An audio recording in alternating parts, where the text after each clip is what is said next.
இங்கே பாருங்க, இந்த பனியில் எவ்வளோ அழகாக உட்காந்துருக்கு பாருங்க அந்த குருவி. அப்படியே கூனி குருவி அப்படிங்கிறாங்க பாரு, அது இதுதான் போல கூனி குறுகி நிற்கிது குருவி, அழகா நிற்கிது. அஸ்வத் எப்படி நிற்கிது பார்த்தியா? மக்களே, நீங்களும் ஃப்ரீயாக இருந்தீங்கன்னா இந்த மாதிரி பிளேஸ்க்கெலாம் வாங்க, சூப்பராக இருக்கும், ஜாலியாக வேறு லெவலில் இருக்கும். நாங்களும் போயிருக்கோங்க அப்படின்னு சொல்லிடாதீங்க. இந்த மாதிரி பிளேஸுக்கு வாங்க, நல்லாயிருக்கும். பாருங்க மிஸ்டர், வேறு லெவலில் இருக்கு பாருங்க. பனிமலை பேஞ்ச மணிமாக இருக்குது. கொஞ்சமாக பேஞ்சாலும் பரவாயில்ல, மேலே ஏறலாம் பார்த்தா பேஞ்சிக்கிட்டே இருக்குது. ஆனால் அதுவும் நல்லா தான் இருக்குது.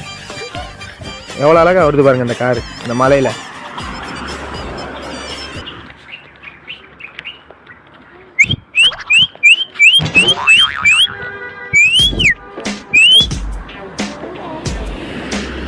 நம்ம கத்தத்துக்கு ஓடியே போயிடுச்சு அந்த குருவி பாருங்க.